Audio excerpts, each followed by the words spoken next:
So hello everybody and a very warm welcome back to our little vinyl record cleaning solutions talk.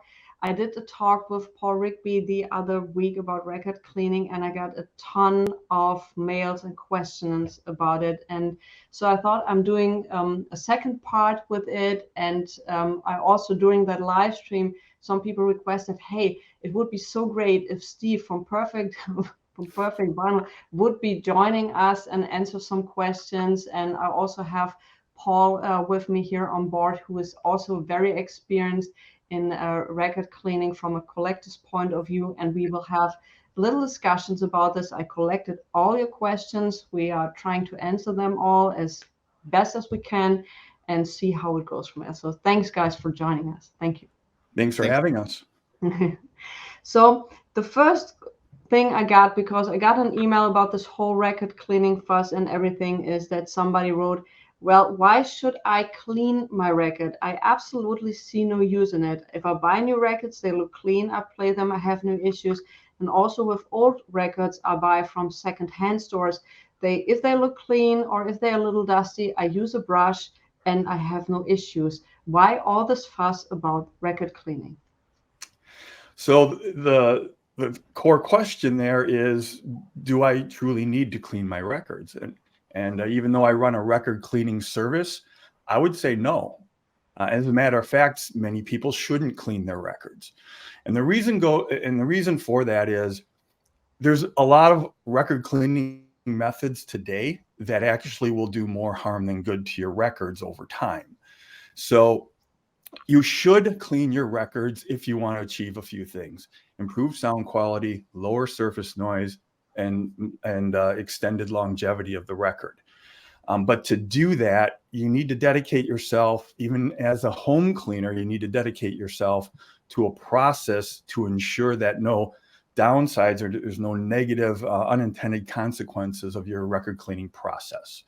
And we can talk about a little bit into this conversation. We'll talk about what are some good practices, what are things to avoid, what type of levels or tiers of record cleaning can you do in your home, because just like audiophiles and music lovers and record enthusiasts, there's a wide spectrum of budgets that we're working with. So, let's talk about an entry-level solution, mid-tier, and then perhaps the ideal. So Paul, from your perspective, thanks, Steve. I was a little shocked when you said you don't need to clean your records, and I was like, well, sometimes when I'm getting records that's super dirty, I absolutely need to clean records. And also with new records, when I play them and I put the needle back on, I see there's a lot of dust around the needle. So for me, it was always the thing to clean the records with one way or the other. Paul, how's your opinion about this? Yeah, definitely. We are listening music on the worst medium ever in history, I would say. We are using vinyl and it's exposed to dust, to, I don't know, fingerprints, grease, paper scuffs, and so on. We are looking into ways to improve the sound quality as end users, and I'm talking from this perspective because my experience restarted, to say so, like 3 years ago when I got back to vinyl during the COVID times when pretty much we all got stuck into apartments. I started to look for ways to improve my sound quality. Okay, obviously, as a person who just started to listen to vinyl, the first thing that you rediscover is crackling. I don't know, all kind of sounds, weird sounds. Probably the turntable is not well set up, and so on. So it's a journey. It's a very long process, and I tell to everyone that in the last 3 years I discovered more about vinyl and vinyl communities and how they work and pressings and so on than I discovered at work in my day-to-day life. So I had the most intensive 3 years about vinyl research and how it goes and how it gets cleaned out. Overall, I had a discussion with Danny Kay, who mentored me in a direction that I think I find it very good. I ended up with the Gritter MK2. As being based in Romania, Perfect Vinyl Forever will only work for me in case of a Kogan Leonid Kogan record that I have, and I find it somehow quite precious, and probably I will send it to him. It's a 50s, 60s record. It's a very old Japanese pressing. It's a mono. And in addition, I would like to add something. I discovered that mono pressings that are very old make sense of being listened to a mono cartridge because the noise floor is way reduced. This is the last discovery that I had from our last chat over Discord, Nadine. It's different in many ways, the sound, and I had a blast listening to the same record, which was, of course, cleansed multiple times. The cracklings disappeared. However, I had multiple issues in the grooves that I could not reduce as a noise floor. So I'm talking from an end user perspective with lots of records of all kinds that I ended up playing with in the last 3 years. This is my my feedback that I will have. I'm sorry. I'm still on. Yes, you're still on. I got a call. I'm sorry. No problem. So this is what I ended up in the last 3 years. This is what I have so far. It's my experience, and I can talk about it. Yeah. Yeah. Sure. So Steve, what would be? So I got mails, like I said before, also with surfactants. I hope I spelled that correct. This is always what I have issues with. Surfactants. So Surfactants, yes. surfactants. Oh, holy cow. So, and some people say, oh, you absolutely need to use alcohol. Other people say, oh, don't use alcohol at all. It causes harm. Don't use a fluid at all. Only use the brush. Other people say only use dishwasher. Other people say use dishwasher with alcohol. Turgitol, Turgiclean is the new thing. And my highlight was when somebody said, I use this WD-40 as a way to clean my records. And what is your opinion about this whole discussion? So when we really, I mean, there's clearly some things we need to talk about that are truly harmful to do to your records. And we'll circle back to WD-40 in just a moment. Yes. I think people will start to understand how to get the best results taking care of their records by taking a process-oriented approach to it. You can get benefits by buying a ultrasonic or a vacuum record cleaning machine for your home use, and kind of do use it as it's intended, and you can get good benefits or good outcomes with that. When it comes to very dirty records, getting those in the best playable condition, it's not much different than cleaning your dishware, your kitchenware, dinner plates in your wash tub at your sink. The dirtier they are, the more time required to get them clean again. And then also, how do you maintain your records so that they don't get back into that state? So going back to, should you clean your records? Very dirty records, of course, because you're cleaning records to protect your stylus as well. So you'll need to have some way to do that. If the record is very dirty, there are small devices that you can get on Amazon that clamp around the label so that you can effectively hand wash your records and then rinse them. And when you have a very dirty record, that's probably a good approach. To step up from there, I truly recommend that you use at least distilled water to do that, because regular tap water has a lot of minerals in it that once dried will actually generate more surface noise, more pops and clicks and crackles in your record. And that's, of course, what we're trying to eliminate. So a preliminary washing of very dirty records is necessary, but let's talk about how we do that in a safe and beneficial way.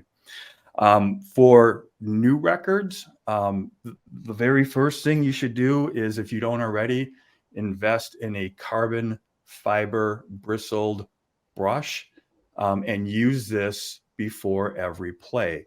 this is pretty effective at getting most of the surface contaminants off your record, and therefore it doesn't interfere with your stylus, and it doesn't actually get pushed down into the groove where it becomes very challenging to remove. So this particular brand is AudioQuest, available globally, and it has a nice feature because carbon fiber bristles are conductive, electrically conductive. They go into this pad, and when you hold it with your fingers, some static electricity can actually drain off the record and then into you, safely, of course. And that helps, control pops and clicks generated by static electricity from the surface of the record going into your signal path. So that would be step number one, use that. And if you have brand new records and you're not going to really invest the time into a proper cleaning process, I'd stay right there. Because if you start wet cleaning your records using something like commercially available solution and either a velvet or other type of brush, I really recommend against doing that. Matter of fact, one of my rules is don't get your records cleaned. Don't wet clean your records unless you have a device to actually extract all the cleaning solutions off the record. So that would either be with a vacuum record cleaning machine of various types, which can be quite affordable and allows a DIYer to do a good job, or using ultrasonic cavitation to clean the record.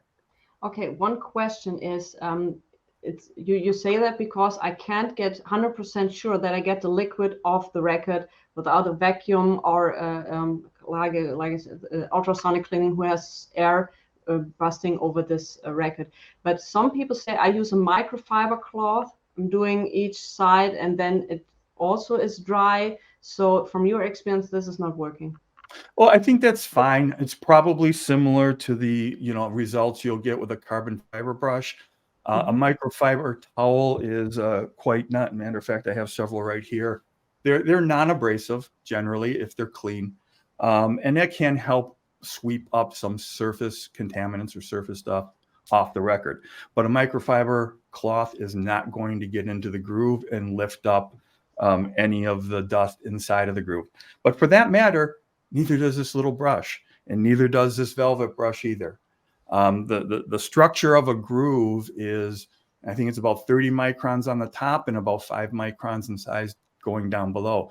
The finest bristles are, like 20 microns in size. So it's not truly getting into the groove of the record. And if you use a wet, clean solution and brush, what's happening, Nadine, is some contaminants will come off on the brush, but the finer contaminants are now wet. The brush, the bristles, or the velvet can't get into the groove to pull that out. Now you've got wet contaminants that are unreachable. They dry, they harden, and they become very difficult to remove. Like later on, if you were to invest in a vacuum or ultrasonic record cleaning machine. So that's the core reason why we say don't wet clean your records unless you have a way to extract the cleaning solutions and the suspended contaminants out from the groove. So is there a chance later on, let's say, okay, I hand cleaned my records the way I shouldn't be doing this, what I've just learned, and a couple of years later, I have the possibility to get myself an ultrasonic cleaning machine or an Okinoki, or what kind of machine to get that off? You said it's difficult to get this off the record, which has been there for years, which are wet cleaned and not could really get off. Yeah. What do I need to do to make sure, if this is even possible, to get the rest of this stuff out of the record? Do I need to clean it 10 times? Do I need to use a certain solution? So there are limitations to what even the best record cleaning process and equipment can achieve. If you get too aggressive cleaning your records, you'll then start to do more damage than improvements along the way. So sometimes, like Paul said, it's probably one of the most flawed media that we happen to be passionate about. And sometimes you just have to live within its limitations and then enjoy the music as despite some of the surface imperfections or surface noise that you have to listen through. The nice thing is, if you are doing a really good job ultrasonic cleaning your records, sometimes the music itself can be transcended above any lingering surface noise due to contaminants that simply can't be removed. So that is a benefit, and we can speak a little bit later if you want to talk specifically about ultrasonics, how they work, and some best practices in using those types of machines. Yes. Sure. In addition, I would like to add something, because we are talking about the precious things that we own. Okay, some of them may be more expensive than others. Now we are living in a connected world where everything it's a click away, and you can see the value of your good that you are owning. I'm running my experience based on statistics, meaning that my degreeter, for example, did a very, very good job at, let's say, 80, 85%, maybe 90, maybe 95% of a weekly batch that I clean. So this sends me to thinking that the process that degreeter is doing its job, it's very good. Meaning that for most of the records that we buy, most of the records that we buy from the second markets that are probably used a bit, let's say, they got listened to, they stood on the turntable for several weeks with some dust on them and so on. If we are talking about this kind of vinyl, there wouldn't be any issues in cleaning it with just distilled water. It's my experience, and to my ears, nothing changed in the listening process, except it got improved, and the record was extremely quiet. I had no issues with that. This sends me to the next experience, where I started to purchase from a local store, which I dearly, I highly recommend it, but I will not say the name here. Probably I will do a review on that.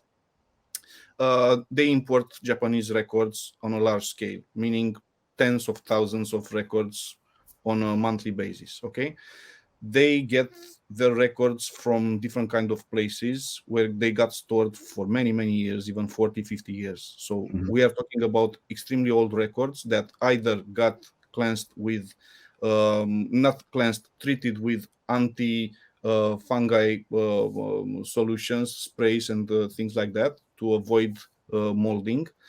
Molding is an issue in Japan. We all know it's a humid country. They have issues with molding from this for this reason. So they found all the ways to treat their records in some way. They had issues in big places where they stored multiple records. I don't know, tens of thousands, maybe hundreds of thousands of records in one place, and they got issues. Of course, they were not able to treat all the records one by one. They had to do something to work in the container or where they stored the records. Those are the records that created issues to me. They get stick. The inner sleeve gets stuck on the record once you take it out. Things like this. They got treated with all kinds of solution over time. Some of them were never opened. You get them sealed. The most probable cause of something that doesn't get out of the record may be a guest record. And probably you all heard by looking over the internet on Steve Hoffman or some forum or somewhere that usually, because of the inner sleeve being plastic, it gets the record gassed. That is the worst case where you can find yourself. Still, some records may work being cleansed. It may be a solution to them, but that is the small percentage where I have issues cleaning with ultrasonic cleaning and needing mechanical friction like spleen clean or something, some brush with small fiber inside that gets the dirt out. After using the ultrasonic cleaning, what it worked for me was the Ramar from Berlin, the Ramar brush, which I happily own it because I won it over an Instagram contest. So I'm proud. I'm very proud of owning one. But usually ultrasonic cleaning, even with only distilled water, it worked for me like charm. Really, this Very is what nice. I had. Can I stop for a second? I'd like to grab a prop. Yeah, sure. That because I can tie back to where Paul was at as Yeah. far as pre-cleaning very dirty records, which is a great point. Yes. And Yes. in the meantime, Paul, a guest a gas record, which is mostly happening when you have these old PVC thick plastic sleeves, so the gassing happens, and you see that on the vinyl. It's like cloudy everywhere. Does it have an impact on the sound quality? Because I don't have an experience with that, but I've heard. Okay. Yes, it does. The surface noise, the noise floor is quite enhanced. I mean, you hear it everywhere at the point where you have this kind of issue. And also, for the extremely old records, again, I applied the percentage aspect that I got used to. If it's really noisy, if it's really having issues, I would try getting another one. Just to take my mind out and have a comparison. Maybe the press was not good enough. Maybe it was extremely dirty and it put the dirt in the press, in the grooves. It may be the case. You can find paper pressed with within the groove, taken out from the label, being pushed away with the press in the groove. You can find all kinds of things. But molding, and especially for molding and for home usage, you can try having like 28, 30, 31 maybe degrees temperature, because the mold will just fall off the record. That is something that I experience all the time. You get a moldy record, you see white spots everywhere. It's not an issue. You just put it in the record cleaning machine. It will take the mold away just with the temperature thing. It will fall off. And probably Steve will confirm this if he encounters such issues. Absolutely. One question, Steve. Do you have also experience with cloudy records from these old PVC sleeves? Where you get these? Do you have a solution to get that away? No, I've tried a number of different approaches. Sometimes those swirl marks that pick up the ripples of the PVC sleeves are only cosmetic, and they actually don't generate a lot of noise. But then I've also heard records that certainly have some sound quality issues due to that. That's truly not reversible. And it actually ties into some comments about using WD-40.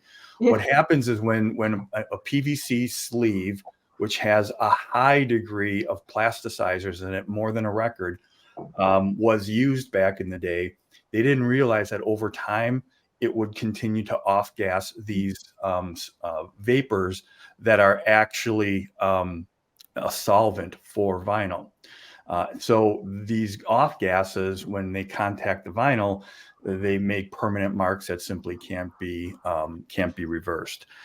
Which is another reason, it kind of gets back, several minutes ago when you asked about all the different cleaning solutions that people can consider. There's essentially detergents and surfactants. That's one group. There's rinsing solutions, and then another cleaning agent is like a solvent, like a petroleum distillate. Solvents really aren't compatible with records. The one exception that I use in just like the most extreme situations where the record is already unplayable, and unless we can get like some synthetic residue, like a little rubbery sticky substance off the record, you can gently use lighter fluid. And it won't affect the surface of the record, but you want to use a small amount, put it on a cotton swab, gently swab up on where the rubbery or the inorganic contaminant is, and then clean it right away. So minimize the exposure there. WD-40 has other petroleum distillates in it. So whatever advantages they think they're getting by cleaning their records, they might think it's a clean record because it's shiny. Okay, it might be shiny, but we're listening to our records. We're not looking at them. So that's a big issue. When I'm in a record store and I was like, that was a super shiny record, and I was like, wow. And I played it and it sounded like crap. And the thing was, the guy in the record store, the owner told me, he got a whole bunch of these super shiny records. He bought them because he thought they looked tremendously well. But then he said he found out that the guy sprayed, when you clean your tires on a car, that they use this kind of spray to make it look shiny. and it totally ruined it. They were shining bright, like new, and they used this kind of spray to make it look like that, and you couldn't get rid of it. And I said, why are you telling me this? But you know, but yeah. A very well cleaned record should look a little bit dull, because anything that's reflective and creates a shine on a record is something that sits on the surface of the record. And what the ideal outcome of cleaning records is that you want to get everything down to the base PVC or vinyl layer of the record. So any topical solutions like Groove Glide, that sits on top of the record. It obscures sound, but it also can, help embed the dust that's inevitable when you're handling a record. And that, again, becomes really hard. It holds the dusts with a stronger bond than just a as-pressed record. So shiny records, that shouldn't be a desired outcome. You want a clean record. You want it very clean sounding as well. If I can step back to our conversation, the topic of pre-treating really dirty records, I have a tip for you guys that I think will be helpful for you and your audience. I mentioned earlier that there's this label protector that you can get on Amazon, and I'm pretty sure it's worldwide available, not just US. What's nice about this is that you clamp the record between these two pucks, and it has an O-ring on it. And this particular set is pretty cool because it's got one side for 7-inch records where the label's a little bit smaller. And on the other side, the O-ring is sized for 10 and 12-inch records. Nice. You basically put the record in between, and then it comes with a knob, threaded rod, hold it together, clamp it down. Now you can safely soak your records. And that's really, really helpful because go back to the dinner plate analogy. If you've got a pan that you cooked in and you got baked on ingredients, well, typically you just soak that pan for a few hours. The ingredients soften, lift into the solution, and then all your cleaning steps downward are more effective. Same thing happens for soaking really dirty records. As part of our disaster recovery 2.0 process, which is an addition to our standard process that we offer, we will soak records for 12 to 24 hours, depending on their state. Wow. It's in a solution that has, some detergents and surfactants in it. And that really gives the detergents a chance to loosen up any embedded contaminants on the record. The surfactants also help reduce the surface tension of the water, which helps get the water evenly coating inside of the groove as well. Otherwise, just regular distilled water has a very high surface tension, and the water, there will be like bubbles between the water and the surface of the record, and you're not getting that deep cleaning action. What you would want to do from there after soaking your records, you want to take a brush and try and agitate the solution on the surface of the record. That agitation is actually what pulls the contaminants up out of the groove. It's not the bristle of the brush. So you might actually think of your wet cleaning brushes as agitators and not brushes, and that gives you a better picture of what's happening, and so that you can get better results at home. Steve, did you ever, concerning your disaster recovery program, which I saw that on the website, which I thought was a great idea. Did you ever had clients who said, well, I was under the impression, Steve, that you could remove scratches with this process? I wish we could. It's a common question, but think of what a scratch on the surface of the record actually is. It's the removal of material. Yeah. So until, we get to a point where we can actually use lasers to fuse new material onto the groove itself, nobody can truly reverse the impact of scratches. Now, using ultrasonic cleaning, you can improve or diminish the effect, the sonic effect of a scratch. And that's because a lot of scratches will have burrs on the edge where it kind of goes across all the groove ridges in the record. And if you can remove some of those burrs, sometimes you can get a better sounding record, but you're truly not reversing or repairing scratches. But the thing with the laser sounds very interesting. Imagine you have an original blue note, I don't know, whatever. They are all scratched, and you're using this laser, and you can remove scratches. Well, that would be awesome, but I don't think anybody's gone there yet. That was just No. more of an example. Yeah. Lasers tend to remove material, not necessarily fuse it. But if some really brilliant person put their mind to it, microscopically being able to fuse new vinyl particles to repair a groove, that's a pretty exciting thought. So I don't know, maybe 2020, 30, somebody will have a good solution. Wow. That sounds Steve, great. I have a question. I'm walking in this journey together with my brother. So we experience together, we exchange opinions, we do all kinds of experience where we can, and it's being allowed by the surface that we can play with. So we have bad records that basically we just wash them multiple times. We try to take the dust out and so on. And I was trying to ask you, in fact, if there is any damage to the vinyl done, if you have multiple washes, like let's say 5 in a row, or Sure. If it works, we have a theory. It's purely empirical theory that we have, that if we leave we wash the record, we dry it, we keep it for several days, we hope that the dust inside will dislocate in some way from the groove, and the next wash will take it out, and so on. It's just something that we haven't tested because we don't have yet the microscope to check in a specific groove where we know exactly that we have dust and we cannot take it out. Okay. Sure. So the question is, if you have multiple washes, do you have chances to get out the dirt, or you have chances of destroying the record in some way in some parts? Yeah. So one of my favorite answers to start a conversation is it really does depend. It depends on a couple different factors, Paul.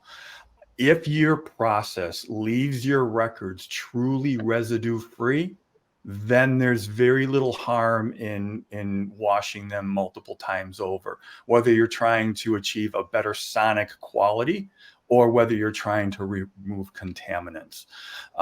When we come up with a new process at PVF, we do what's called a 10x test. And what we do is we run a single record through the process 10 times, or we extend the time that it's in any given stage of the process. That way we know that repeat cleanings, or that really would surface if we're doing any long-term damage to the record with a new innovation that we're testing. So typically, if your records end up being very completely free of residue, you're okay to re-clean them multiple times. The forever part of Perfect Vinyl Forever is part of our value proposition. Once we've cleaned your records, as long as you do not wet clean them again, you don't need to re-clean your records over and over again, unless there's some handling mishap. Like you're taking an exposed record to your turntable, you're talking to your friends, happens to all of us, a little bit of spittle comes out. Yeah. Then that could cause a pop, and you're going to want to try and clean that again with a good wet cleaning process. But other than that, when we optimize the records, and when you optimize your records at home with a degritter, you really don't need to re-clean it after or before every play. And actually, it's during the cleaning process that you risk doing long-term damage, primarily by not getting it absolutely clean, which is one of the key outcomes of cleaning records. If you want the best result, you have to ensure that you're rinsing incredibly well. So going back to the different detergents and Tergadols and all the different solutions that people use, most of them aren't going to be harmful if you really, really rinse them well. Put 5 times the effort in rinsing your records as you do the cleaning step of your records, and you will have records that will last much longer. It'll also help your stylist because you're not getting any of that cleaning residue transferred from the surface of the record to your stylus. So yeah, a couple thoughts there. So back to you, Nadine. Sorry. Yeah, I'm fascinated. I'm thinking about now, I have a degritter as well. I have the Mark 1. saving up for the Mark II. So DeGritter, if you're watching, I'm open for sponsorship. No. So I was thinking about when I'm getting a dirt record. So I bought the DeGritter because I wanted to have something simple. I get a very dirty record because I'm buying used one records. I'm hardly having any audiophile records. If I look at Paul's shelf, I'm stunned. Thank you. So I get these really dirty records who were in a basement for a couple of years. So I clean them with my DeGritter. They have a heavy mode, which is about, I think, 8 minutes, 6 to 8 minutes. I'm not sure. I clean this several times. And also with the DeGritter solution, which I think has a little tint of alcohol in it to check for the water and helps to dry everything. And now I'm thinking like, do I destroy my records with cleaning it multiple times on this heavy program? Unlikely. First of all, I really do like the DeGritter. I think that's probably one of the best designed machines that a person could buy and use in their home. And we can talk about ultrasonic frequencies in a moment, but the higher the ultrasonic frequency, the better it's going to do, the better the record cleaning machine will do with improving the overall sonics of the record. And that's what a lot of people are looking for. So if you have records in good condition or brand new records, if that's the predominant type that you have in your collection, the DeGritter is a great choice. Going back to, should you use detergents and surfactants, whether it's hand cleaning, vacuum record cleaning machine, or ultrasonic. In the case of ultrasonic, they provide significant benefits. So the primary benefit is it helps remove the contaminants and put them into the cleaning solution. Another big benefit is it reduces the surface tension of the record, of the water. And that has two primary benefits to it. One, it allows, as mentioned before, that the solution can actually sheet and really coat the surface of the record. And if you can't get the water to coat the surface of the record, there is no ultrasonic implosions going on. And therefore, it's not the bubbles aren't really getting into the groove. So that's beneficial. But as I mentioned earlier, if you're using detergents, you have to really rinse well. Now, I believe that the DeGritter has a removable tank. I would recommend getting 2 tanks for your DeGritter, one for the cleaning solution, one for a rinsing solution. And so once you've cleaned the record, swap your tanks, and then maybe do 1 or 2 cycles in a rinsing with the rinsing tank, and you should have a very nicely cleaned, residue-free record when you do that. How much time? Because somebody wrote me that they have a whole cleaning chain. So unlike me, they're having a spin cleaner where they do that a couple of times. Then they use the dish washing method with distilled water. Then they're using certain methods. So somebody wrote me that they're using 3 hours to clean one record. That's dedication, isn't it? Yeah, absolutely. I was stunned, like 3 hours for one record. And it's not like that he said it's my pristine record or my super grail records. It's like everything I do with every new record I'm getting, every old record, I do this whole same process. So I don't think you need to spend 3 hours cleaning every record. There's certainly effective ways to do that in a shorter period of time. But some people just feel good by doing a really involved process. They're rest assured that they've done everything they can to make their record sound as good as it can and last as long as it can. So I applaud the gentleman. I'm sure if we looked a little more closely at the different steps that he's using, could probably find some efficiencies. Contrast that when I'm cleaning a record, a really dirty record for a client, we can take up to 24.5 hours to clean the record. But that's cheating. That's a little bit misleading because we're soaking the record for up to 12 hours. That's a hands-off thing. But then, we clean it as part of the disaster recovery process in a commercial ultrasonic record cleaning machine that's true dual frequency. So it's at 40 and 80 kilohertz. And that's a frequency that's really good about breaking or, really agitating and getting those softened but still embedded contaminants off the record and into the solution. Then we do a quick dunk into a ultra pure tank of water, and then we go through our archival process, which takes about 50 minutes to go through per record. So you mentioned this disaster process you are having. When is it necessary for people to use the disaster recovery process? So couple different situations. One, water damage records, mold damage records, as Paul mentioned. The more time those records can soak, the better the overall outcomes will be. I get people who have some really rare records that have paper fragments stuck to them because of water damage. The only good way of getting those off is really soaking that record first, then maybe wiping those paper fragments off, soak it again, and then go through, your scrubbing and then ultimately your rinsing process. That tends to be really, really effective. Wow. Oh, one other thing, old records where there's not a lot of visible damage, but it certainly plays with a lot of cracks and pops, then doing a real protracted deep clean before you go through your standard cleaning process is beneficial. Perfect example is I get a bunch of Led Zeppelin II Robert Ludwig pressings. And unfortunately, a lot of them have seen better days. And the owner's sending, he's like, this is the best copy I could afford. I'm not looking for a miracle, but is there anything you can do to help make it sound better? And we'll make the record sound as good as it possibly can, but the scratches and all the other, scars from prior ownership tend to be not reversible. So, but that's a good example. They want the best sound reduction possible, the surface noise reduction possible, and that's where a really good pre-cleaning process, like Paul, you use the spin clean.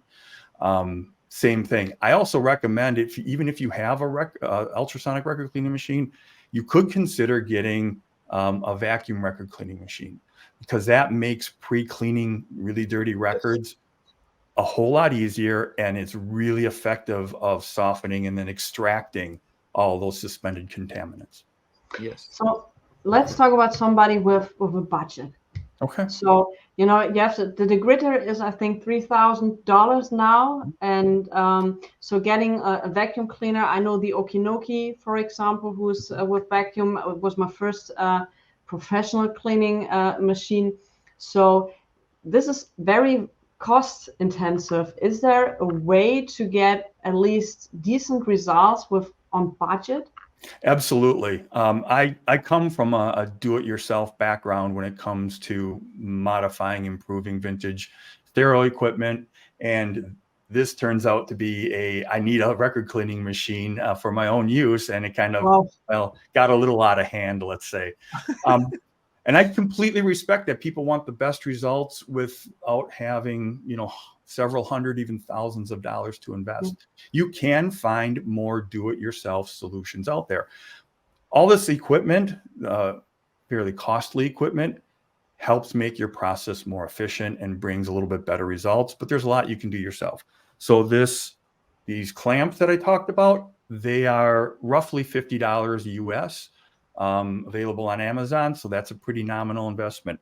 So after you soak your records with those clamps, now you want to extract all those contaminants off. You can get, I forget the name of it, but it's a wand. It's like a tube, a PVC tube with felt strips on it that you attach to your own vacuum cleaner. And that's definitely under $100.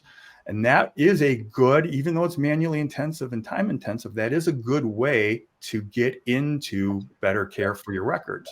So we're already under $100. You can use, say, if you want to start with dishwashing detergent and make your own solutions, you can do pretty well for yourself by, starting there. That's a nominal cost. And then buying distilled water to make sure that you are really getting all those detergents off the record and using your record cleaning vac wand. That's a pretty good process. And it might take you 60 minutes to do a really dirty record, but you have the basic tools to start. Do you have a recipe for a solution? So somebody says, I'm on the budget. what could be a good recipe? So I try not to overcomplicate things. The recipes that are ideal for me aren't ideal for home use because I've got a very specialized process and equipment. But you can do a lot of decent research on, excuse me, online to find out how many drops per liter of Turgotol, or if you're starting really simply, dishwashing detergent, do you put in to have good cleaning, but you really don't want to over concentrate your cleaning solutions. That just makes it harder to rinse and it increases the risk of leaving a residue. So I would check on some reputable forums, ask some friends who have some homebrew solutions. You know, there are companies where they do sell concentrate that you can mix your own. You can think about you going that direction, but you can start pretty simply and inexpensively by making your own solutions. Paul, do you have your own solution, or do you use the gritter solution, or how do you do it? I used it initially when I purchased the device.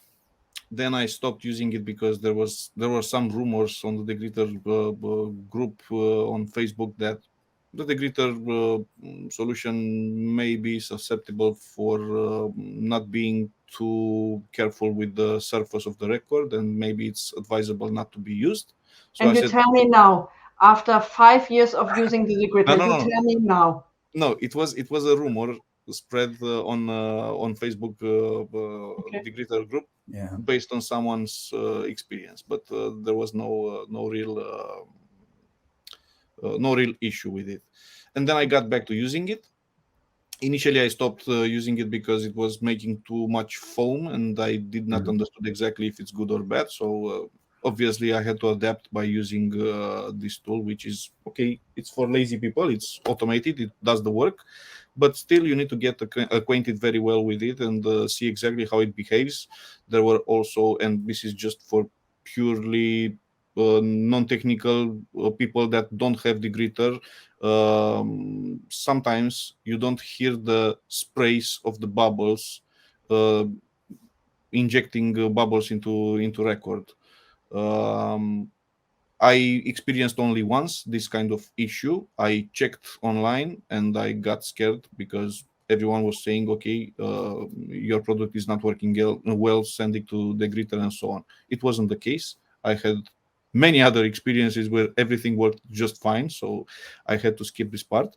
But usually it's trial and error, and I have some takeaways, my takeaways from this discussion. I wouldn't overuse all kind of methods that I get to read over the internet or take from as advices from people. I would just stay to my percentage, if you ask me. If it gets cleansed well, if it looks good, if it sounds good, and the percentage is very high, then the records are good and they are cleansed well by the machine. If they don't get very well, if they don't get clean, or I don't know, if you still hear different kind of sounds on the record, like cracklings and the usual stuff, I call it French fries sound. Yeah, that's good. Yeah, that is an issue, and probably I wouldn't try all the solutions to fix it that I have at hand, because I might damage the record. So probably if it's an expensive record or some dear record to me that I don't find anymore, I will probably send it to Steve, because Steve so far seems to be the champion of difficult missions to get record clean. Okay, Because he gets all the difficult cases, I think, when you have no idea and you tried everything yourself, because you yes, said, no, I want to save money. You say, okay, now I need to send it to Steve, because you also have these great mailers I've seen on the internet. Perfect. yes. So you need to send it to Steve because he needs to fix it. Yes, absolutely. I mean, he's the most challenged person with the company of specialized in cleaning records. I'm quite sure that he ends up with really difficult and dirty records that customers would expect, and probably he has some testimonials or something on his website. I haven't checked, but I'm quite sure that he receives all the difficult missions from people that clearly want to save a record from dust and from I don't know, cracklings and all the others. And I'm quite sure that his industrialized process may be useful for people that usually aim to rip discs into digital files or things like that and get them as clean as possible. I have this hunch that some of them would like to have a perfectly clean record in order to do something with it, not just listen to it. But it's just my hunch. I mean, don't take it as a clear source. But I would like to ask Nadine. Please. Nadine, how do you? I mean, it's the second video that you do over the degriter topic and ways to clean it and things like this. How do you see this experience of yours of getting record clean?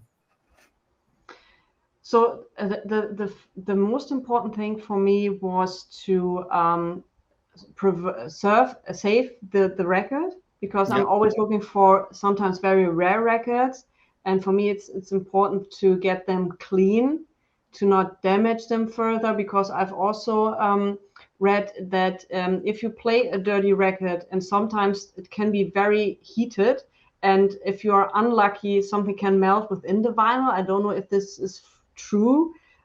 I can't imagine that it's getting so hot that you can do this, but I wanted to save the vinyl. And I also have not the cheapest cartridge, at least not for me, in my pricing, on my system. So I wanted to make sure that I don't damage the needle and I'm not damaging the vinyl. And for me, it was very important to do that, because like I said, I get sometimes records which were in basements. There were sand particles on it. It was absolutely dirty. So for me, it was necessary to clean the records. And when I got into this topic, I was like, holy cow, what did I open? Like science, really. Somebody says, do this. And the next one says, oh, please don't do this. So it's very, very difficult to find a way to go through this. And then I heard about the grit. I was having the Okinoki. And the thing with the Okinoki is it's a manual process. I had great results with the Okinoki. At least I'm not an audiophile person, but for my ears, it sounded good. But the thing was, I have quite a few records. And every night after work, I was putting it on the Okinoki, was putting on the liquid on it, and I had this brush, and I was like falling asleep next to it. And then I had to turn the record and do it again. And I was like, oh my God. And then the solution with the degritter came, but I get more and more the impression that I need to do a pre-clean in some way or the other, because the tank, there is a little dust on the ground, and it's very difficult to remove that from the tank. And so I know I need to do a pre-clean to have a better result, in my opinion. Yeah, I think that'll be very beneficial. So when we first started our conversation, I said there's three primary outcomes. There's surface noise reduction, there's sonic improvement, and then there is longevity. I think we've covered longevity pretty well. Vacuum record cleaning machines are really good at surface noise reduction, because they extract those contaminants out. And then if you rinse really thoroughly, get all that rinse water out, and then effectively dry in a dust-free area, that's highly effective. A few ways you can improve on that is doing a pre-soak and then doing a vacuum clean and then doing an ultrasonic clean. So ultrasonic cleaners, it can improve surface noise, but what they really excel at is removing the manufacturing residue that's on the surface of every record pressed since 1948. There's a surface residue. Some used to call it mold release. That's an incorrect term. But it is those softeners, those plasticizers that is added to the core PVC polymer to form the biscuit. And that biscuit, when subjected to 350 degrees, 15 tons of pressure, that causes the weaker bonds of the plasticizers to migrate to the surface of the record. That does then indeed help the release of the record from the stampers, but now you have this coating of a hard wax on the surface of the record. If you choose not to do anything with it, your records are going to be fine. You can play them and enjoy them and just do basic best practice for handling. But if you want to reveal more nuance of the music, if you want to have more life, better timing of the music, better placement in the sound stage, all of those really important but really fine details of the music that are sitting in the groove but they're obscured can be removed by using a high frequency ultrasonic cleaning machine. And that's where the degritter comes in.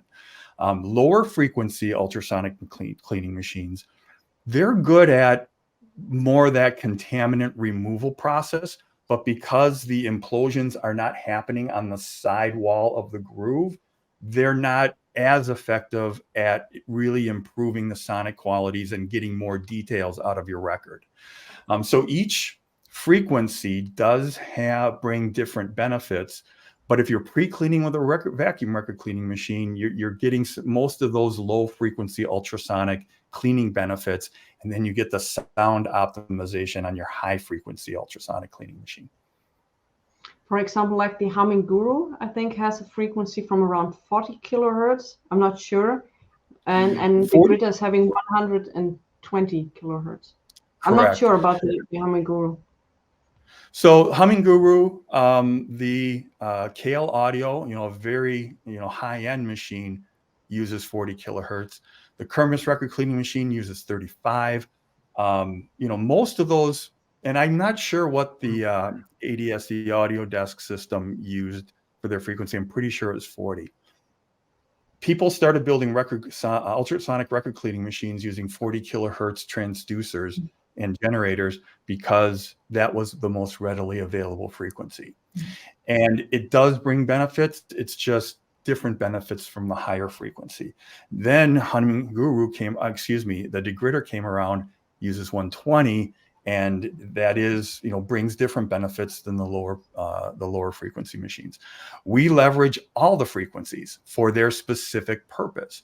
As I mentioned, as part of our disaster recovery process, using a 40 and 80 kilohertz dual frequency ultrasonic cleaning machine really does help agitate the surface of the record, bring those contaminants into the solution. That power agitation, a little more intensity, is really beneficial because we're going to follow it up with a clean in a 135 kilohertz tank and then a rinse in a 220 kilohertz tank. And so an analogy I use is think of sandpaper. You have very coarse sandpaper for fast removal of the surface of the wood, and then you have finer grits as you're trying to get a more sophisticated finish on the surface of the wood. That's the same thing with ultrasonic frequencies as well. Correct. Wow.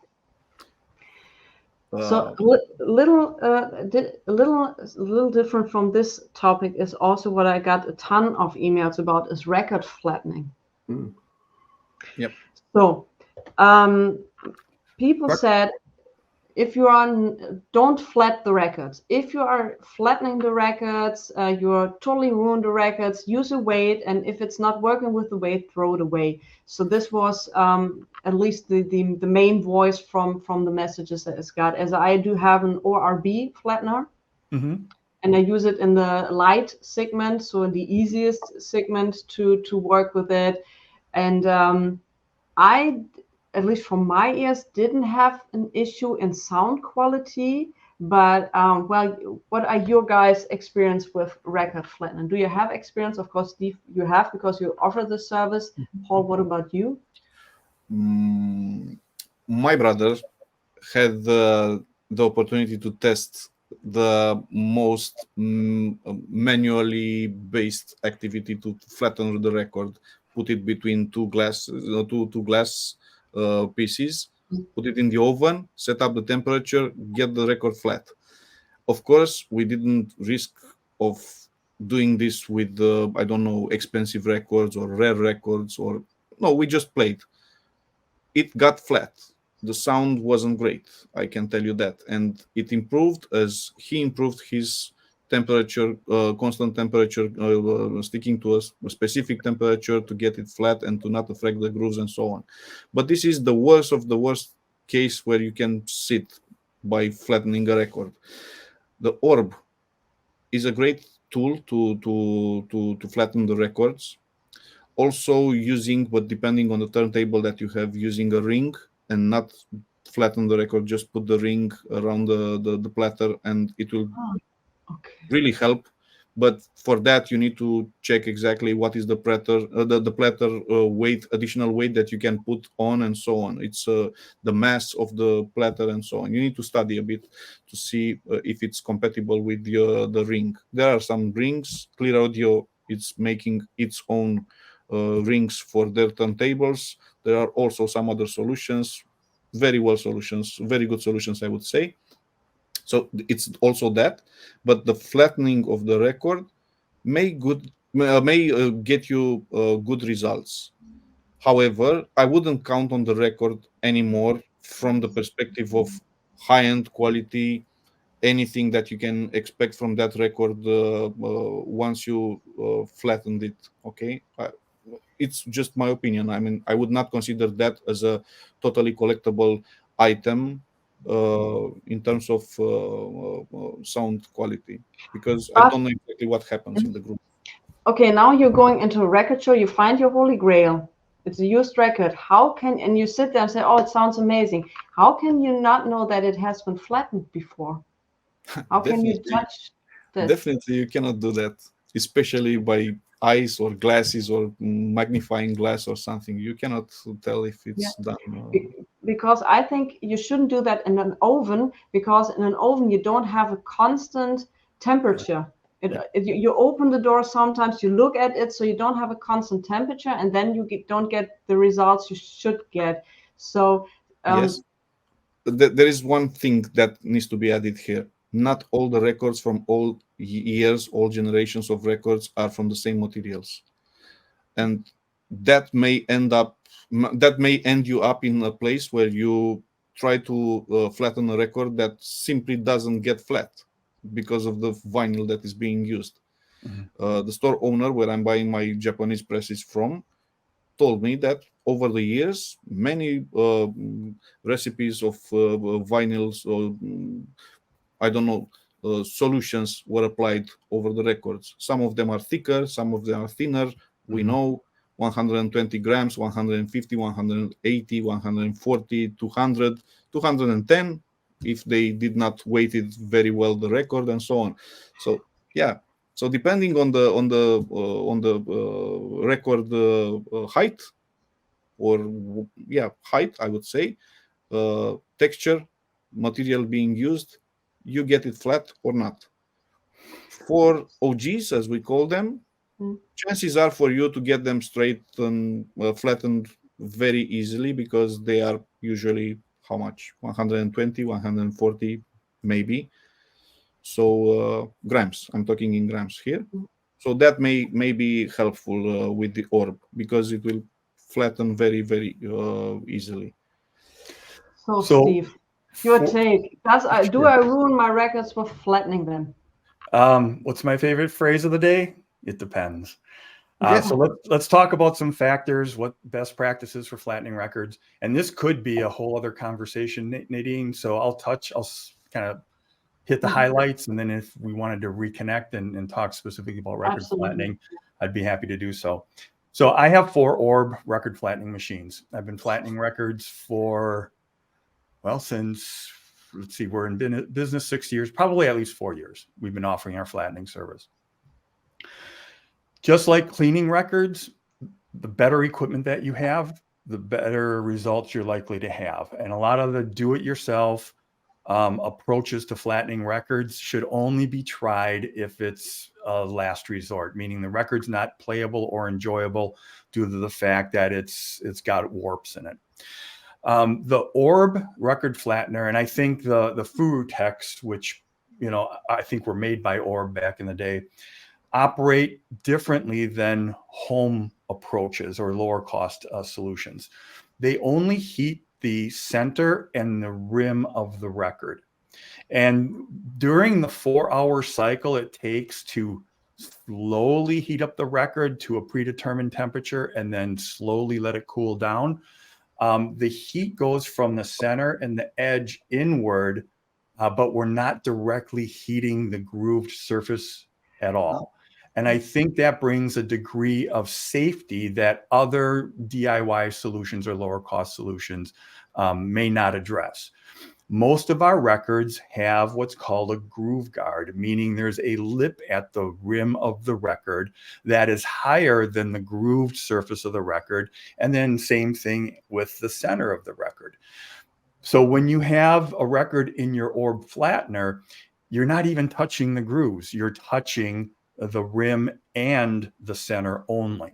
So it's a really well-designed machine, and the results are quite predictable, not without risk, but they are quite predictable. They do a good job. And most of my clients, I've flattened thousands of records. Most of my clients say have not reported any abnormal sound problems that weren't there before. Now, there's a couple of exceptions. When there's a steep curve in a record, you'll notice that the circumference of the record stays consistent, and then you've got this hump. The only way that that can happen is that when subjected to heat, a portion of the record expanded, and then when it cooled, it did not contract back down to be flat again. Now, maybe Nadine, you've seen this with your own flattening history. When you have that stretched vinyl and then you flatten it, it doesn't shrink the vinyl. It just changes direction. So it actually takes the hump of vinyl and it pushes it outward. So instead of going up and down, your tone arm will go in and out as it tracks the record. Now, usually that doesn't interject many sonic artifacts, but if the curve is steep enough and high enough, that will cause your head shell to shake as it plays back. But honestly, most of the records that would have that as an artifact of flattening aren't playable in the first place. So there's really no risk with that particular record. Excuse me. I would say that excuse me. No worries. I've been there. I mean, I have this kind of record that Steve is talking about. A constant bump on the record that I get, and the moving arm as the bump is being hit by the styling. So I've been there with this experience. I would say 80% of the records that we flatten turn out really nicely. Zero sonic unintended consequences. It tracks better. You don't get that pitch variation where you're actually accelerating as you go up and down the warp. So on classical music that has a lot of sustained notes, it stays true to pitch. So there's a lot of upsides. But people do need to know that there are risks, even with a really great, well-designed machine like the Orb, that there could be some, unfortunate outcomes. I've had one or two very thin, like the Dynaflex 120-gram records, where during the flattening process, it actually softened it too far. And I'm talking out of thousands of records, just a handful of them did not respond well and ultimately weren't improved. But again, those tend to be ones that were a lost cause anyhow. So some things to be aware of. I have seen these, I'll call them pizza bag flatteners, for lack of a better term. In the back, where you put them in the back and you have them for 7 hours.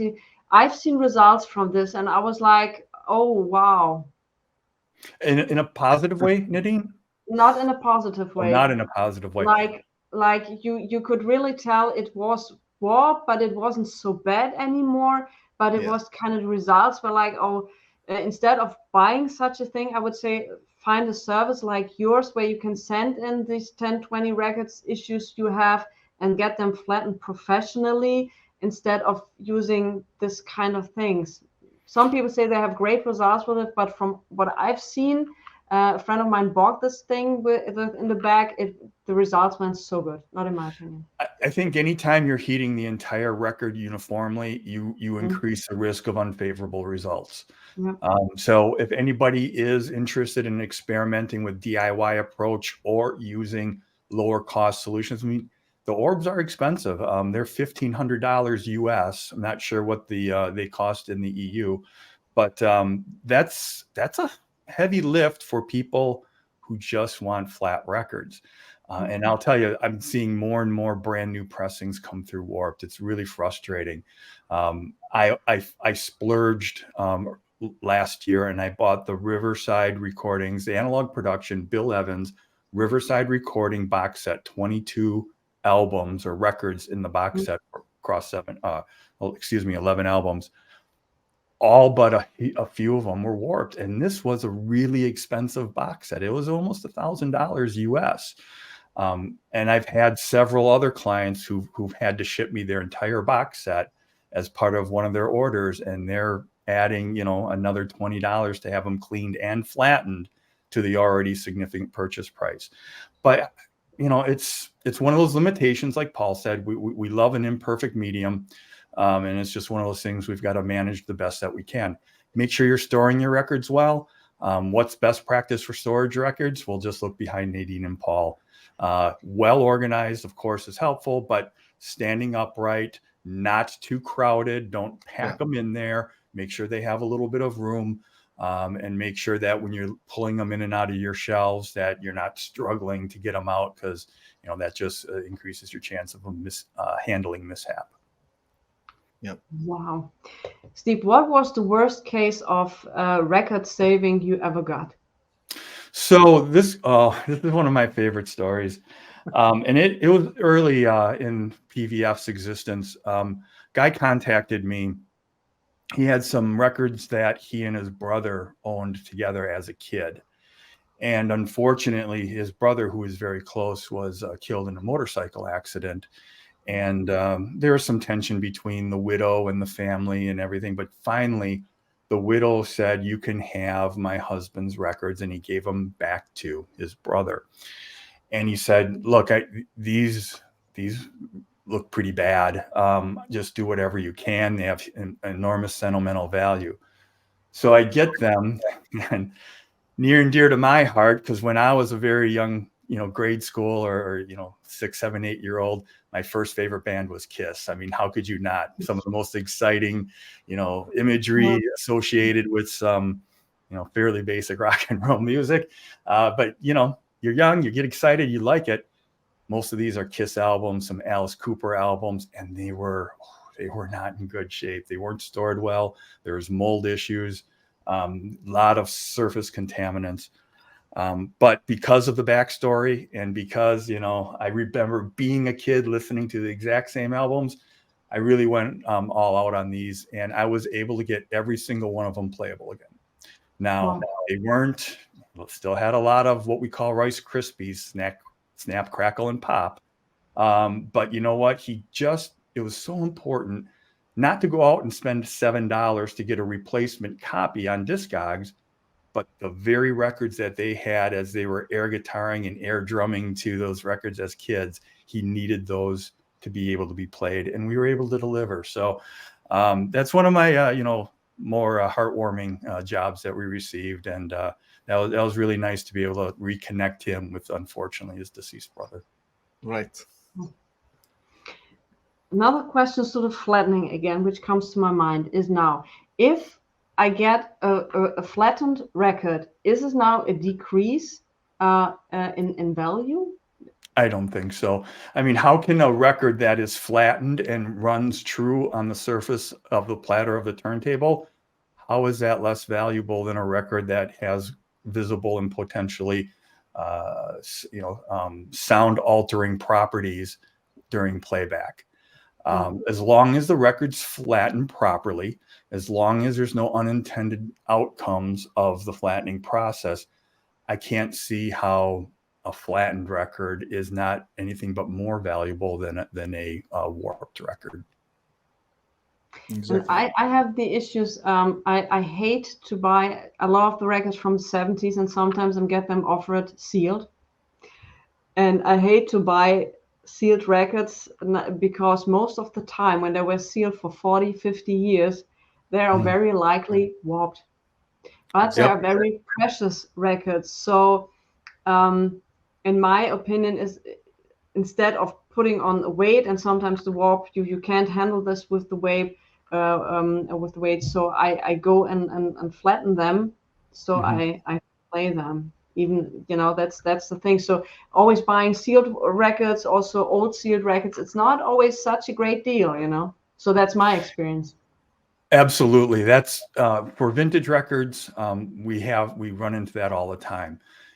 Shrink wrap, and it drives me a little bit crazy when you see listings on Discogs and eBay and other places, in original shrink. Well, to me, that's not an advantage in trying to sell the record. Other than, yes, you may have protected the record a little bit from the surface wear of the outer jacket. But to me, it's all about the music and the quality of the sound. So I would rather have, a blank cover of a really good record than have a pristine cover and be stuck with a warped record.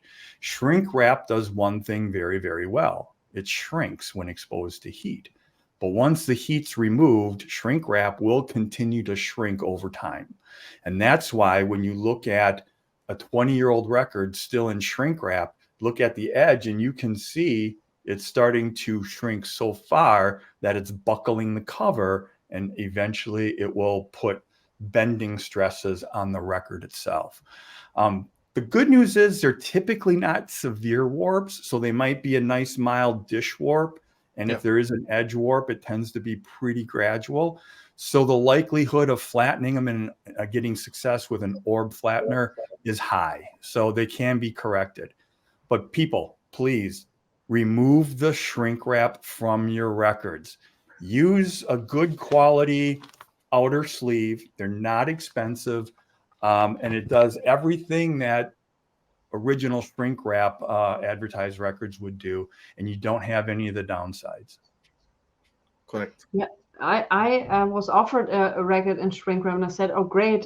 So I'm going to open it up and play it." And the seller said, "No, I'm not going to sell you the record because you're so decreasing the value of the record that I'm not selling it to you."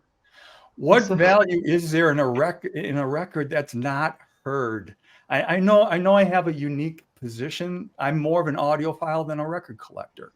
To me, bear with me. This is going to be a strange explanation. Bear with me. Until I play a record, records are a hassle. They're a nuisance. They're heavy. They take up a lot of space. Yes, they have value to them, but to me, the real value is, like last night, I had an evening where I didn't have any obligations. I was downstairs in my main reference system. May have had a couple of cocktails and nice dim room, and I was just doing focused listening to my music, sourced from a record, but it's really focused on the music. And to me, that's where the payoff all is. That's why I don't mind having the space that I dedicate to my records, which isn't a huge collection, but it's significant enough. All the downsides, all this crazy cleaning business and care. And then, of course, we haven't talked about, the equipment to actually reproduce the sound and every little rabbit hole you can go down there. All that is a hassle and an expense until you hear those notes and you hear them in ways that you haven't heard them before. And you are just completely taken away by the music. That's what I strive for. And that's where Perfect Vinyl Forever and good home record cleaning practices can really help audiophiles and music lovers alike enjoy their experiences even further than they do today. Indeed. And I would like to add to what Steve said, because in many ways, this hobby, this passion, this collecting passion that we have, it's a rabbit hole in itself, because it's a journey, and we need to stick to this term. It's a journey. It's a learning curve. It's a process where you understand, you read, you inform yourself, you read some BS over the internet, you trust it for a while, then you give up on it because it's not worth it to take it into consideration, and so on. You end up upgrading your system. For example, I have a Wally tractor that it's on the way to my address. I'm waiting for it because I have 50s, 60s records that I understand from the owner, the Wally tractor designer. I understood that the very old records need to have a different setup on the cartridge to be properly read. So half of the Wally tractor it's split for very old records that have a different setup for being read. This is one of the topics that I ended up ordering the Wally tractor, for example. But also, if you read about cartridges and the cartridge setup, you understand that a very, very wrong setup of your cartridge will end you up having grooves being distorted in some way. So I don't know, destroyed, affected in. So it's many, many things that corroborate and they get together into one big bubble of fears when you talk about preserving your record. Okay, that's why people want to have a record in shrink, because they think about all these kind of issues that they faced until they got and they ended up with a proper system where they know exactly if the record is fine or not just by listening to it. They had a very long way to test and to understand exactly how to understand the music coming out of a record. So that's it's again my opinion that people, that's why they want to have a shrinked record when they purchase it, and they want to make sure that nobody else, I don't know, interfered with the record in ways that they did not agree to see. Even I agree, Paul. records, you see videos all the time with people taking out records by hand, touching them in ways that make you cringe and things like that. It's all this passion that gets linked to our experience. When trying to filter through, advice specifically on the internet, what worked, one person's observations aren't always going to translate to your experiences. Exactly. That's why focusing on credible sources for what to do and what not to do is really instrumental. Don't try to experiment. Find a good process and stick to it. Paul, you brought up a really good topic as far as record care, and it doesn't have anything to do with the record itself, but it has to do with what is tracked on the record, and that's our cartridge and stylus. A lot of damage can be done quickly if you have a worn or damaged stylus on your cartridge. So you want to make sure cartridge care and stylus care is part of your cleaning regimen. And you can start very simply. It doesn't require much, but if you get a dedicated cleaning solution and a dedicated record cleaning brush or a stylus brush, just every couple of sides, just wet the stylus going back to front with the brush that's in the solution, and then using this smaller, more dense brush to gently pull forward to give a little light scrubbing action to your stylus will help keep your stylus in good condition, last longer, and not damage your records. Before each play, I also recommend these stylus cleaners. I happen to prefer the DS Audio because I like its slim profile, but the Anzao Zero Dust is another good solution. If you just dab your stylus onto the surface of this cleaning gel, it will take any surface dust that it picked up from the last play and make sure that it's not transferred to the next record or impacting sonic quality. If you want to go a little higher end, still not terribly expensive, I actually like this small device. Yes, exactly. It's on my list. It's a Flux Hi-Fi motorized stylus cleaner with a little light to help you line it up. I use a syringe. I take a little bit of the last cleaner, put it on the pad of the ultrasonic stylus cleaner. Not ultrasonic, it's sonic. It runs at about 400 hertz. Leave it on there for 15 seconds or so, and then you're good to go. I do this before every listening session because I'm cleaning the stylus as it accumulates, different particles. The one nice thing I can say about having really well cleaned records is you have to clean your stylus less frequently, and then it's going to let your stylus last longer. I have a Lyra Delos cartridge on my reference system here in the PVF processing room, so I can do quality control checks. I have 3,000 hours on that stylus. I had just sent it in for professional cleaning, and there's zero indication of wear. Another thing that contributes to that and can really impact your records is the proper vertical tracking force.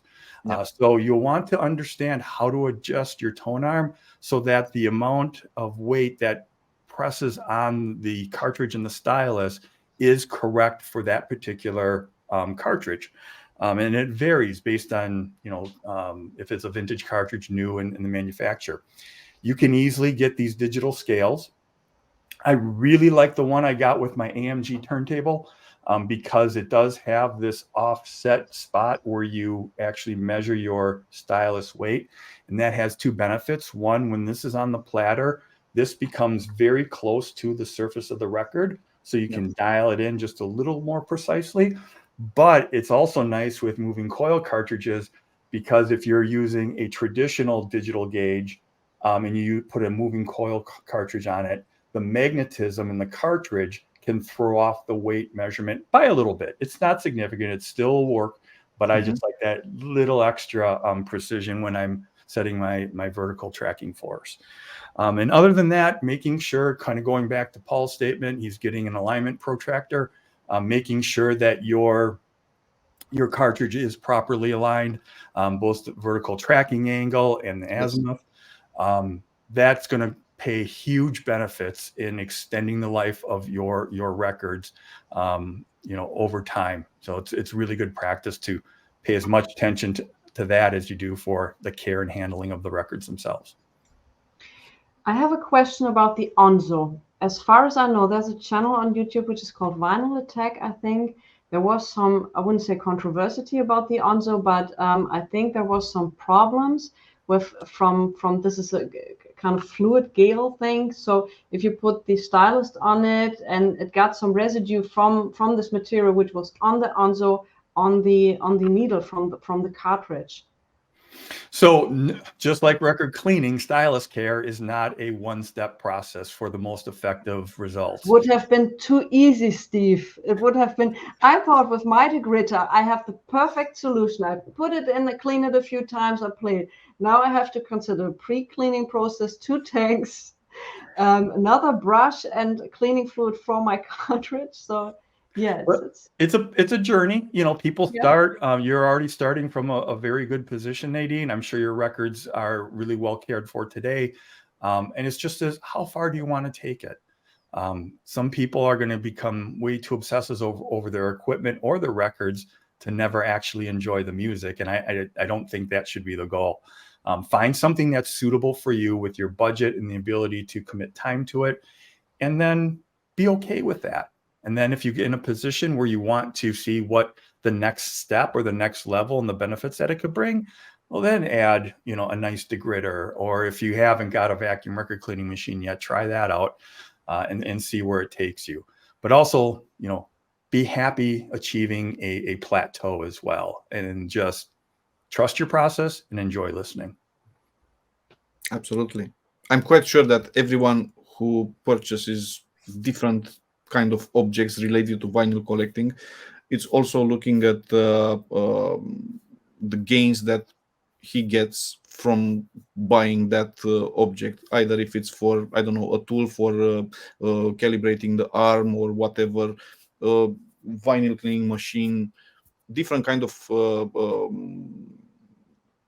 articles that may improve your life experience while listening to music, chairs, because now we live in an age where you need to stand to stay in a specific position, while in the past years we were not even aware about the imaging of the sound. It's many other aspects that come into place, and when you have somebody visiting you and they hear that you have a record cleaning machine, probably that is the face of a cringed guy looking at you because he didn't even imagined that you can have a record cleaning machine nowadays. So from this perspective, we are living a really a golden age of record playing. It wasn't playing, but not buying, Paul, not buying. The vinyl price increased to a point where I say it's sometimes ridiculous. I bought a record 2-3 years ago for $20 and it's now $100. Definitely, it's an issue.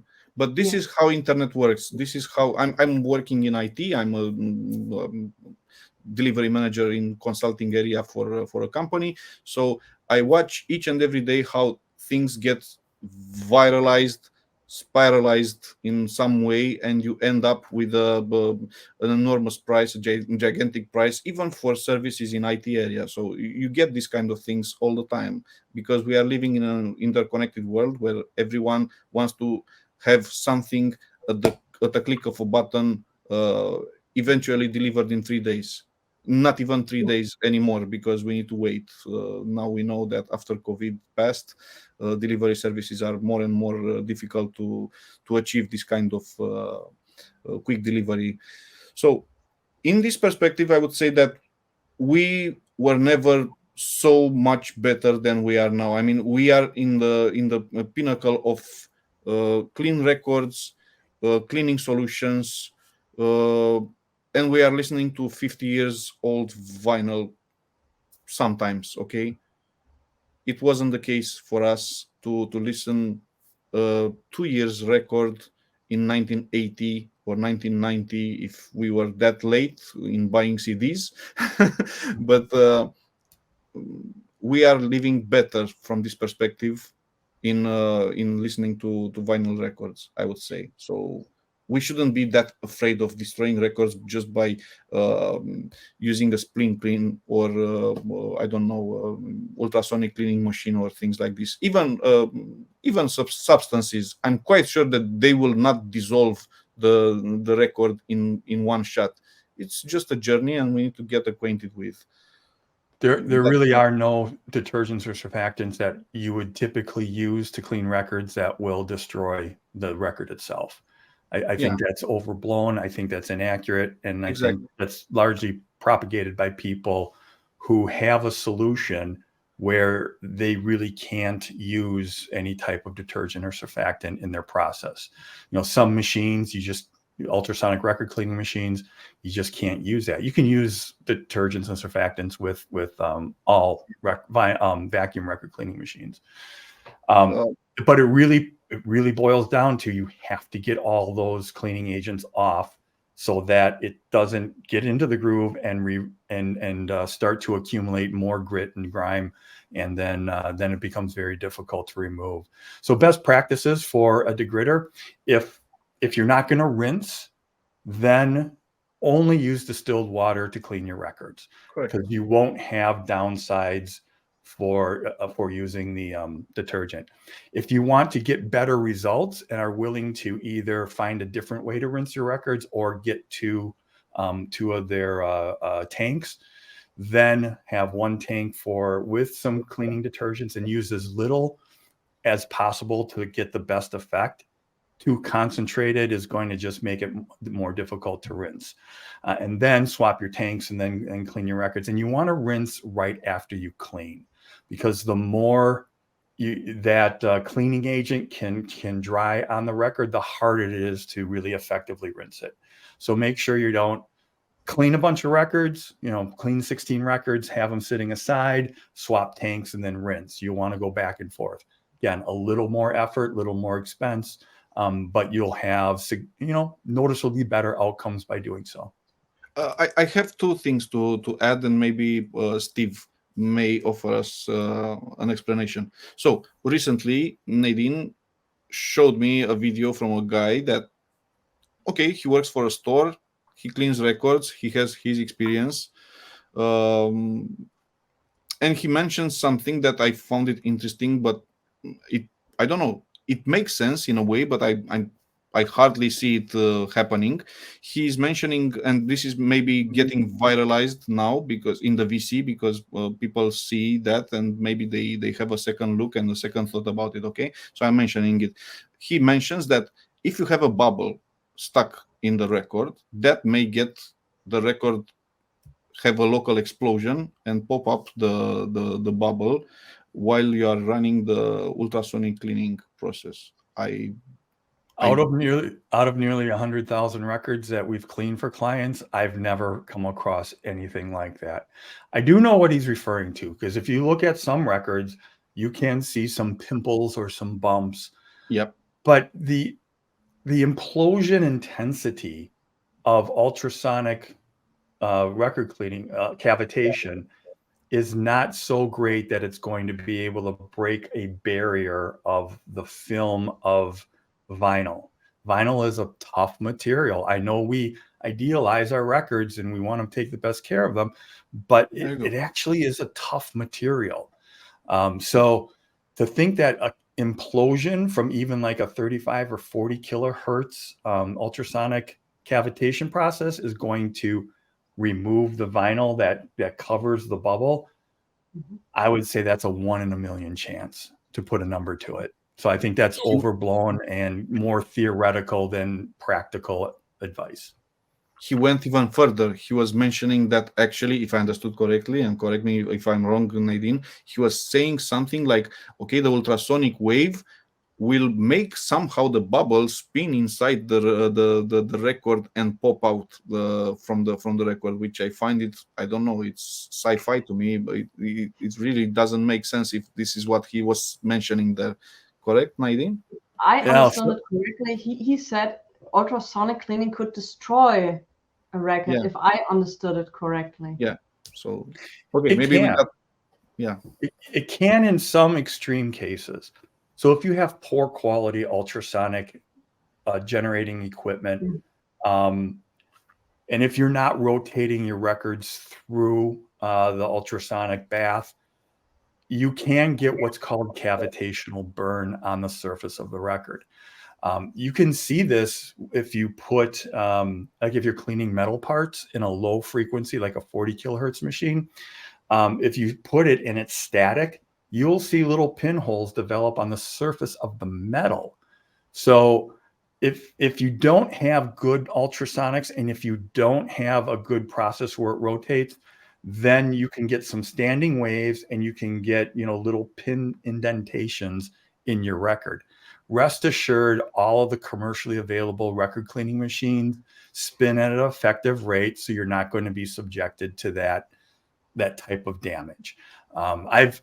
During my experimentation phase 6 years ago, I intentionally burned some records just so I know what was going on, and what the threshold was, what was the danger threshold. The lower the frequency, the more chance that you can have that. But again, I'm not worried about it whether you have a Humming Guru or you have a Kermis machine, Kale Audio, etc. They spin at an acceptable rate to avoid prolonged impact from hot spots in the tank.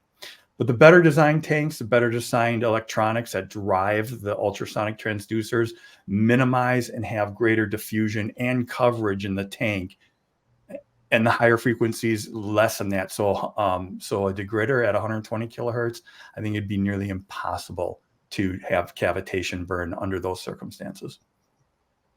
Now, as far as ultrasonic activity getting transmitted to an air pocket in a record and then causing that to explode out, if that's even possible, 1 in a million chance. Cavitation needs to happen in a liquid. It doesn't happen in the air. And what he's saying is you're transferring waves in a liquid to the surface of the bubble, which agitates the air and it causes an implosion. I can't see that logically happen because air does not cavitate, only water. I even mentioned that when I saw the video, so I don't see a link between that and anything else. We've discussed this for a long time because I was kind of, I wouldn't say shocked, but I was irritated because I never heard that before. And if you, that's how I understand it. If you can destroy records with ultrasonic, this was new to me, and so we've discussed this very, very much.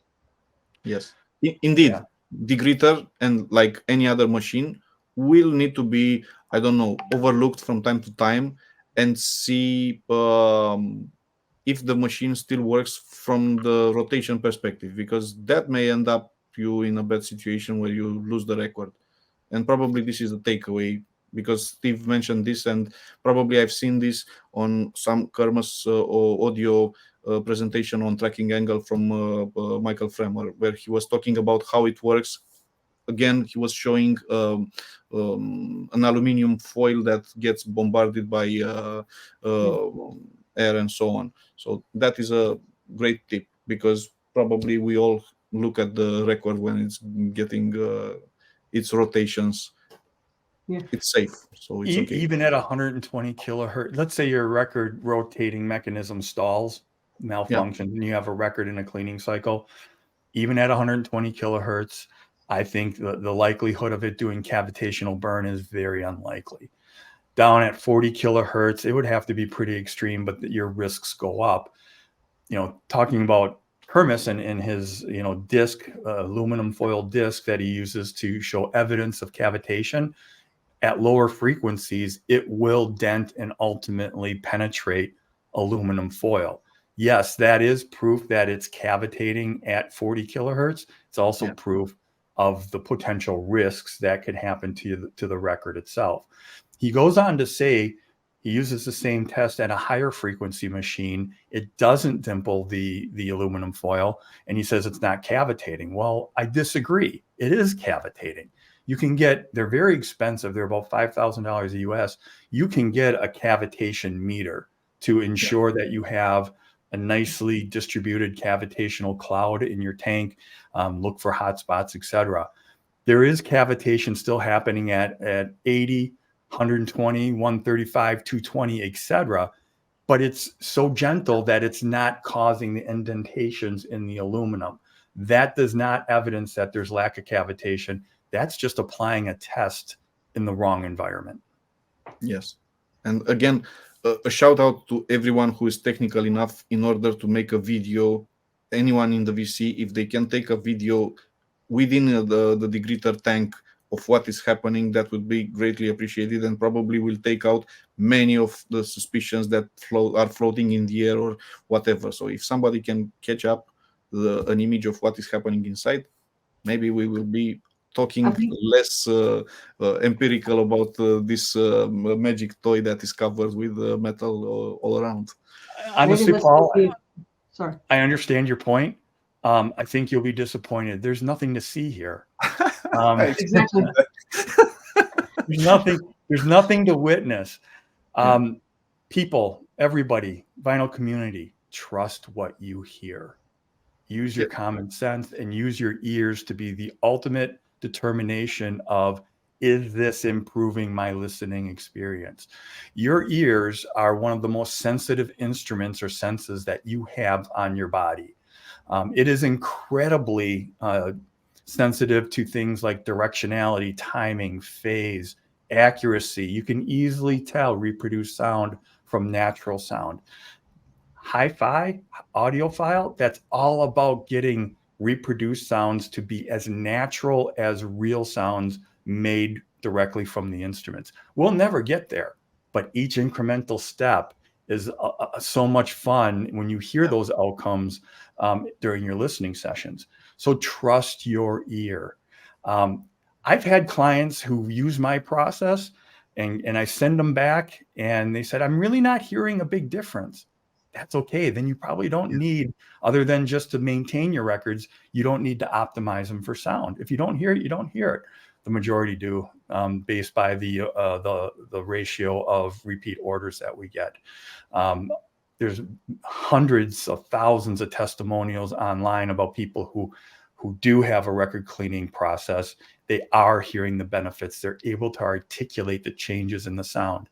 And to prove it to people, Paul and Nadine, when we were at Expona, which is the second largest audiophile trade show, the biggest being Munich High-End, we rented a room. We had a very nice reference level system set up. And I had brought 70 titles, 2 copies of each record. One was cleaned on a 5-step process with a vacuum record cleaning machine. And I did that because it represents where most of my clients are in their record care journey. And then we had a second copy of, of the record that we clean here.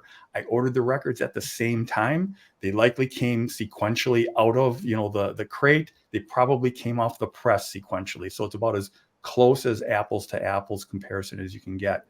I would play the vacuum cleaned track. I would then play the ultrasonic PVF archival process track.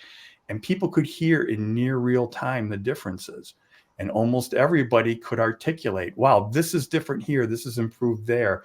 I had a very experienced industry veteran in my room, and I played the Analog Productions Doors LA Woman album, Riders on the Storm, which has a lot of real subtleties way down in the mix.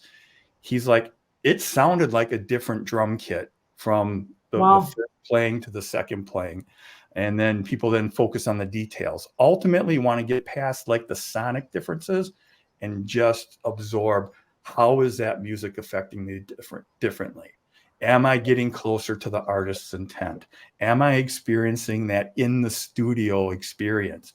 That's where a journey in hi-fi and records and record optimization can take you. Yeah, exactly what you're saying, because it's always likely to happen if you're not having like a system at home where you are even able to hear the certain things in the record. So, and if you clean it and you get it back and you still have the same system, there might be certain things. I brought a record to a friend of mine who has a high-end system, and I was like, oh, I didn't hear that. I didn't even know that existed, that part. Oh, and the middle range is totally different. So it always depends also on the system you're using, at least in my opinion. Absolutely. It does. You know, you'll have a more lifelike experience the more sophisticated your equipment is. But I want to assure your audience, you don't need, you know, a $10,000, $20,000, $30,000, $40,000 system to experience the benefits of really well cleaned records.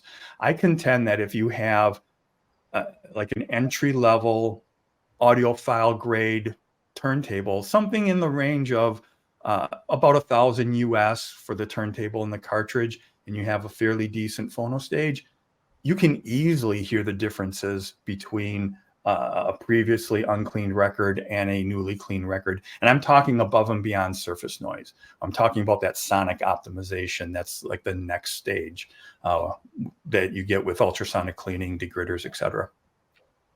Yes, and in addition to this, I would say that the experience that I had with the old Japanese presses was I had a second look all the time when I was dropping the needle. I had a second look if I dropped the needle because I couldn't hear the record being hit by the needle.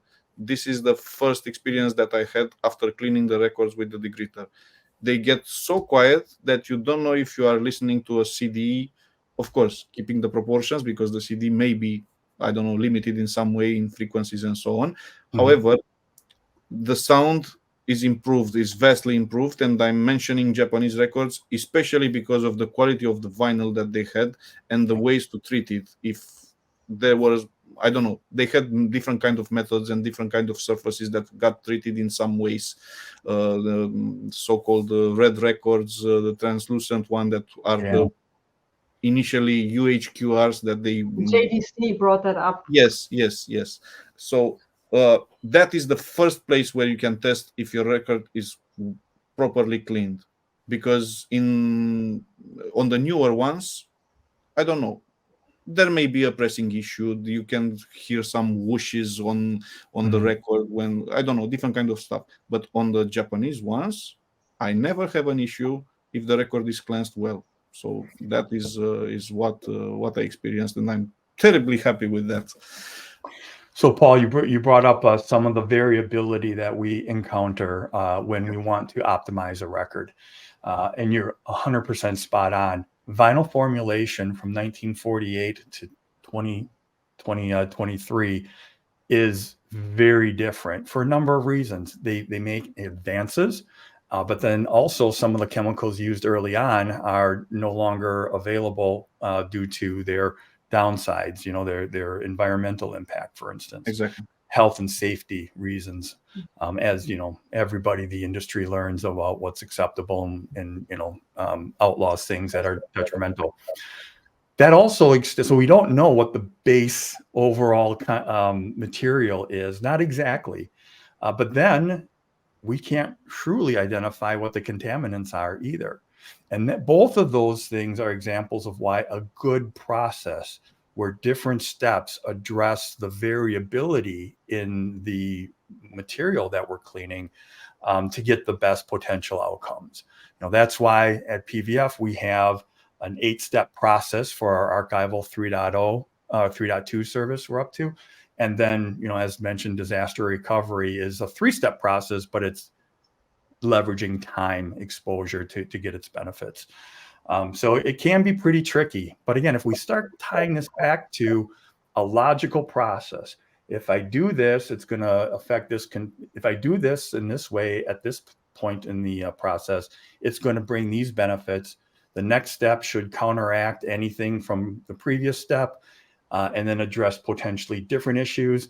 And then the next step, and then ultimately, once you're done and dried your record, you can enjoy it. So start thinking in that regard. Again, you can start stringing together some of this advice that's all over the internet. Some of it is credible and logical. Some of it doesn't make any doggone sense at all.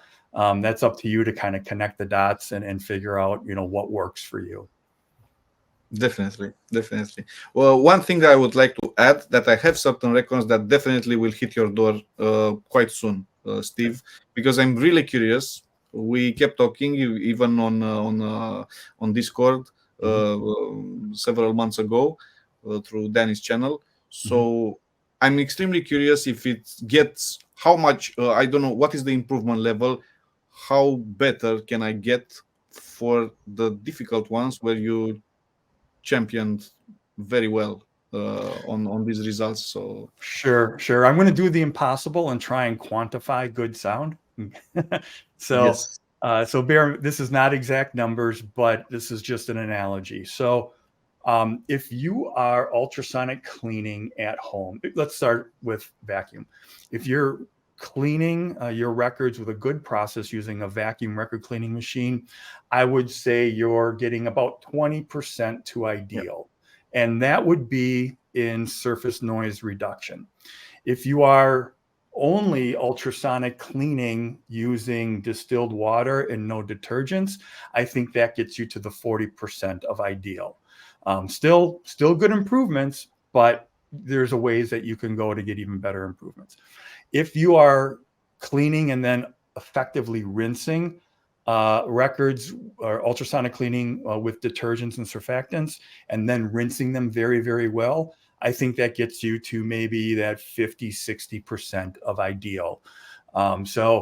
And then if you go even further, you have a dedicated ultrasonic cleaning machine, dedicated ultrasonic rinsing machine, and you got, again, good process, good chemicals, good water quality. That gets you back up to the 60-75% of ideal. And then when you completely lose your mind and go crazy with a record cleaning process and building your equipment, that's when you get closer to that optimal state. And even I'm not at that optimal state. We constantly iterate and innovate at PVF because we build our own equipment and we can test, and we don't have to worry about the constraints of manufacturing equipment, shipping equipment, warranty, service, the practical use within a home environment. We're able to do anything within reason that we think might bring benefits. And we do that all the time. So it's a fun journey, and I'm always looking to extend or raise the bar of the ideal process for people. And I think, Paul, this would be great for a part 2 of our discussion. I think we wrap it up. We are almost now on 2 hours. Yeah. And it was absolutely fun. And Steve and Paul, I hope you're able to and willing to do a second part of this, because I enjoyed it tremendously. And I think everybody who's watching this will enjoy this tremendously, as we're also talking about budget solutions and also what's available for people. So if you're guys up to it, I would love to do a part 2. Absolutely. To be honest, when I have seen Paul Rigby interview, I said, okay, what is there to discuss further? I mean, the guy basically tried pretty much everything that I also imagined that I should try. He went even further than myself, than I did. So I said, okay, we will have this show. Okay, let's see how it goes. But then Steve got in with his experience, It was as always, when each time I see Steve presenting his solution, it's always interesting and fun to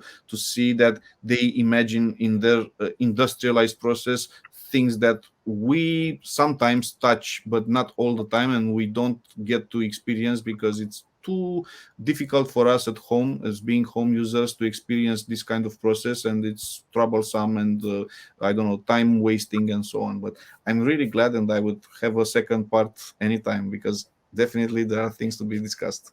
Indeed. A very fun conversation. I hope it was very helpful for your audience, Absolutely. Nadine.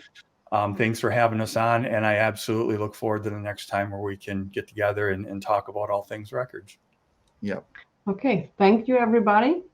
Thank you, Nadine. Thank you, Steve. Take care.